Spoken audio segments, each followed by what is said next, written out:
Hi, இன்றைக்கி நம்ம வீட்டில் என்ன பார்க்க போகிறோம்? வெஜிடபிள் ரைஸ் தான் செய்ய போகிறேன். எப்படி செய்யுதுன்னு பார்க்கலாம் வாங்க. அதுக்கு ஒரு கடாயில் ஸ்டவ் ஆன் பண்ணிக்கலாம். தேவையான அளவுக்கு எண்ணெய் ஊற்றிருக்கேன். 3 ஸ்பூன் நெய் சேர்த்துருக்கேன். நெய் சேர்த்துக்கலாம். சேர்த்துக்கப்புறம் பட்டை, கிராம்பு இலையெல்லாம் ஒரு நல்லா பேஸ்ட்டாக கொஞ்சம் அரைச்சி வச்சுருக்கேன். அதையும் சேர்த்துக்கலாம். பிரிஞ்சி இலை போட்டுக்கலாம்.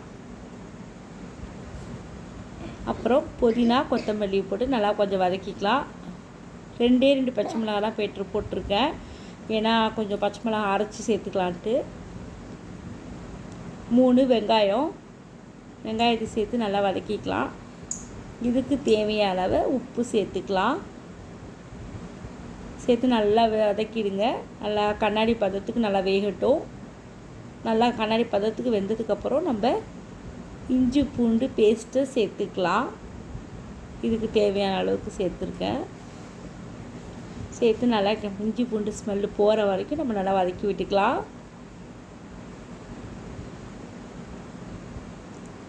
இப்போ நான் 2 வெங்காயம், புதினா, 2 பச்சை மிளகாய் இதை எடுத்து நல்லா பேஸ்ட்டாக அரைச்சி வச்சுருக்கேன். அதையும் சேர்த்துக்கலாம். இது எதுக்குன்னா கொஞ்சம் மசாலா நல்லா சூப்பராக இருக்கும். இதையும் சேர்த்து 3 தக்காளி போட்டு நல்லா வதக்கிடலாம். நல்லா வதங்கட்டும். வதங்கினதுக்கப்புறம் இதுக்கு தேவையான காய்கறி பீன்ஸ், கேரட்டு, உருளைக்கிழங்கு, பச்சை பட்டாணி இதுதான் எடுத்திருக்கேன். இதையும் நம்ம இதில் சேர்த்து நல்லா வதக்கி விட்டுடலாம். நல்லா வதங்கட்டும். அரை வேக்காடு வேற அளவுக்கு நம்ம நல்லா வதக்கிக்கலாம்.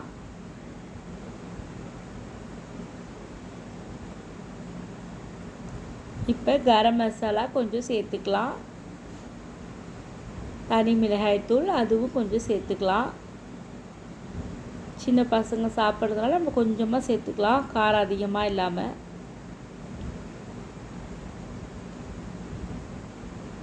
கொஞ்சம் மஞ்சத்தூள் நல்லா சேர்த்து நல்லா கிளறி விட்டுருங்க.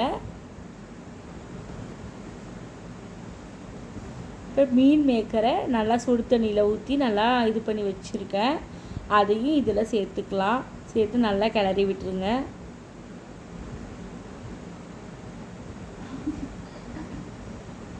நல்லா வெந்துடும். இந்த வதக்கிறதுலேயே நம்ம பாதி காய்கறி நல்லா வந்துடும். இப்போ நம்ம இதில் 1/4 டம்ளரில் தயிர் சேர்த்துக்கலாம். எலுமிச்சம்பழம் ஒரு பாதி சேர்த்துருக்கேன். அதையும் நல்லா புளிஞ்சு விட்டுடலாம். புளிஞ்சு நல்லா வதக்கி விட்டுருங்க.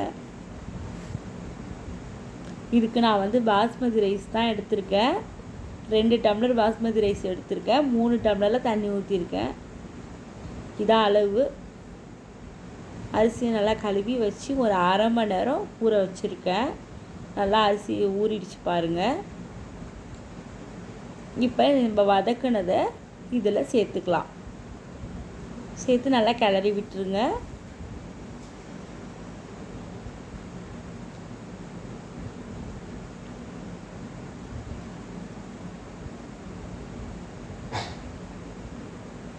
நான் மண் சட்டியில் வதக்கினதுனால இதை நான் மாற்றிருக்கேன்.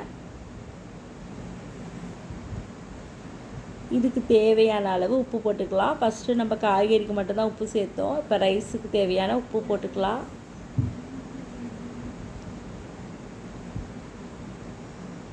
இப்போ நல்லா கிளறி விட்டு மூடி வச்சுடுங்க.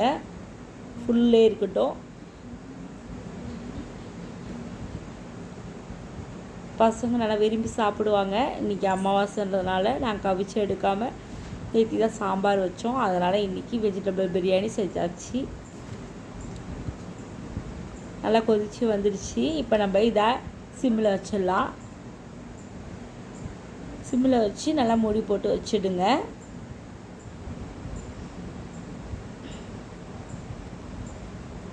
நல்லா மூடி போட்டு வச்சு நல்லா சிம்மில் ஒரு 5 நிமிஷம் வச்சிங்கன்னா தண்ணி நல்லா வடிஞ்சிடும். நல்லா வடிஞ்சு இதை பாருங்கள் நல்லா இதாகிடுச்சு. இப்போ நம்ம இதை தம்மில் போட்டுடலாம். நல்லா சிம்மில் வச்சு கரெக்டாக கிண்டி பதத்தி இது பண்ணி வச்சுருங்க. இப்போ வெயிட்டான ஒரு தோசை தவா எடுத்திருக்கேன். அதை வச்சு அதுக்கு மேலே இந்த நம்ம பிரியாணி இதை சேர்த்து வச்சிடலாம். வச்சு மேலே ஒரு தண்ணி வெயிட் வச்சு மூடி வச்சிடலாம். 10 நிமிஷம் சிம்மிலே இருக்கட்டும். 10 நிமிஷத்துக்கு அப்புறம் ஆஃப் பண்ணதுக்கப்புறம் 10 நிமிஷம் சென்று தான் நம்ம ஓப்பன் பண்ணணும். உடனே ஓப்பன் பண்ணக்கூடாது. இப்போ 10 நிமிஷம் ஆகிட்டு நான் ஓப்பன் பண்ணி காட்டுறேன் பாருங்கள்.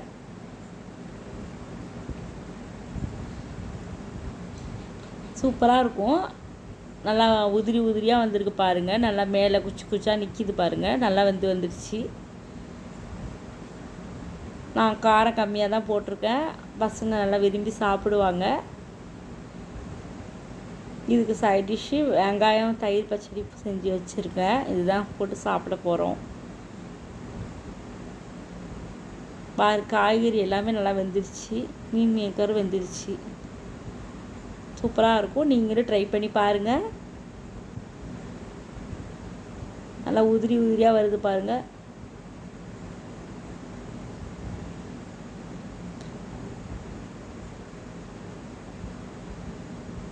நீங்களும் ட்ரை பண்ணி பாருங்கள். வீடியோ பிடிச்சிருந்தால் லைக் பண்ணுங்கள். மறக்காமல் சப்ஸ்கிரைப் பண்ணுங்கள். தேங்க்யூ.